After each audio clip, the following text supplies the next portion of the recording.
Welcome to Mortgage Hacks You Need to Know, a series introduced by Harry for those preparing for a financial review. I am excited to introduce a new series where Harry will explore essential mortgage strategies to empower you and your home financing journey.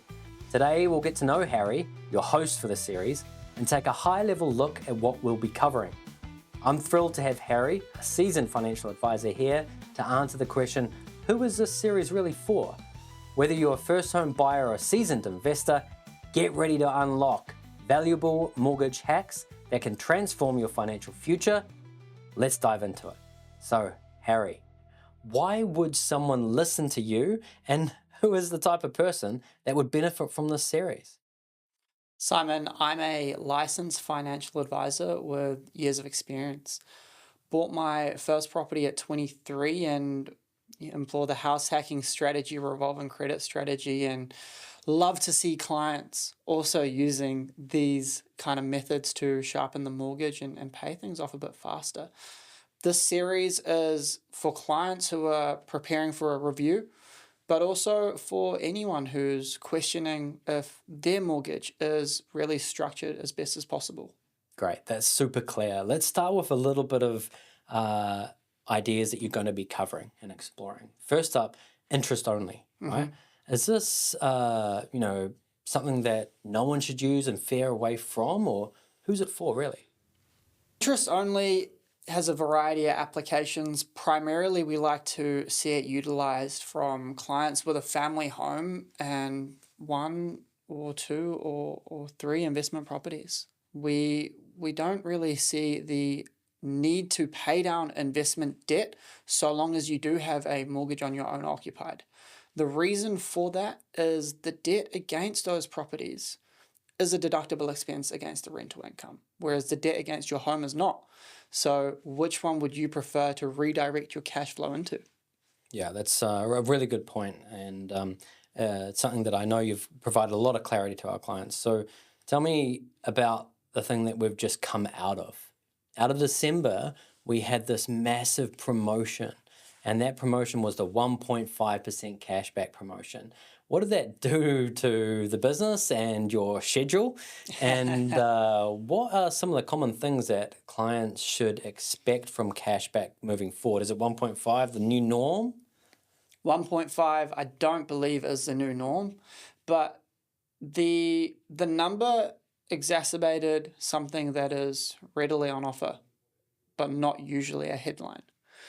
Cashbacks are more commonly in the range of 0.85 to 1% of the mortgage. And if you're assuming that on a 800K mortgage, that's probably around 7.2K.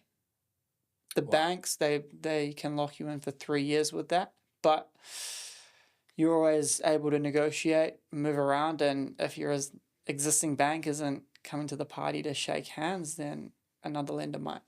An extra 7K, I'd like that in my back pocket. Yeah, so tell me about the options that clients have, because a lot of them are coming off higher interest rates than what they're about to fix in for.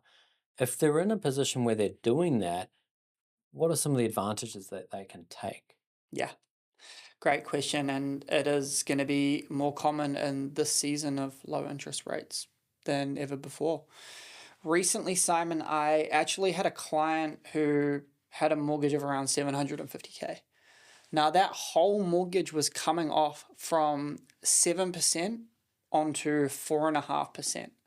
The repayment that was fixed in went from around, circa 5K a month to around 3.8K a month.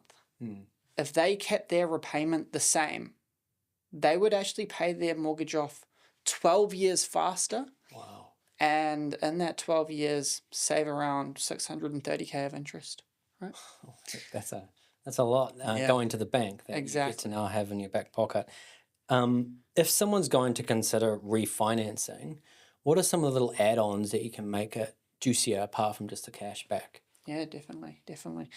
Something we commonly see is people with a mortgage and credit card debt, short-term consumer debt, or a car loan. This, most of the time, is not the most efficient option. You can, if you have enough equity, tie these loans into your mortgage, take it from a 15% rate down to a 4.5% rate, pocket the difference, and enjoy less money going to the finance company. If I wanted to keep paying it off for the same term, though, can I structure just those consolidated parts over a similar term? Is that possible? Or do I have to block it all together with the existing mortgage? No, exactly not. If you had a car loan on a 5-year term on a 13-year rate, you can transfer that car loan on a 5-year term to a 4.5% rate. Wow. And pocket that interest difference. Crazy. So massive benefits there. And, we're seeing a lot more move at the moment to electric. We've got a lot of people investing in solar, or they're upgrading the family car. And in doing so, a lot of the options out there are hybrid or they're full electric. What are some of the banks doing to help that transition? Yeah. All of the Aussie banks and one or two of the New Zealand banks, they offer pretty great incentives to homeowners to purchase hybrid vehicles, EVs, top up for home loan, heat pumps. And as part of these deals, the interest rate on the debt associated to the hybrid, to the EV, is either 1% or 0%. Wow. So you're actually cheating inflation if you buy these vehicles.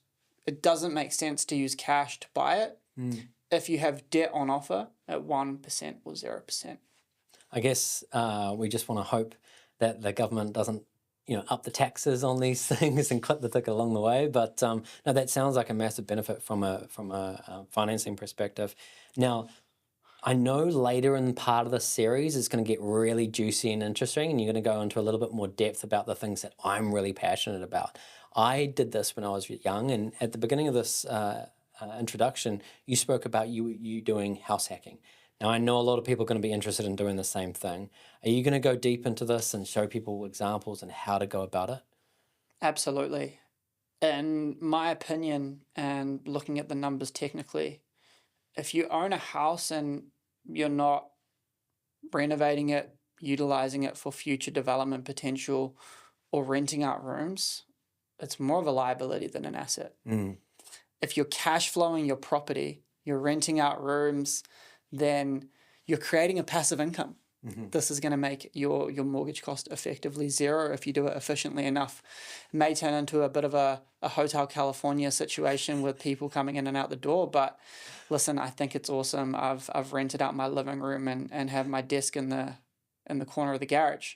It's not the best where there's no AC and you're working on a hot day, but it's a sacrifice I'm willing to make. Yeah, I know. And maybe you can give some coaching and tips and tricks on young people coming together to convince their partners on going along that journey with you. Because I know it was something that I struggled with, and you've successfully negotiated that. I think the money aspect and maybe taking her out to a few more dinners has got it across the line, I would hope.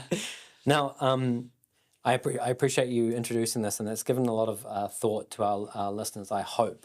Now, if you've got listened all the way through to this point and you're interested in this series, I believe you're going to get a lot out of it. So we welcome you and see you there.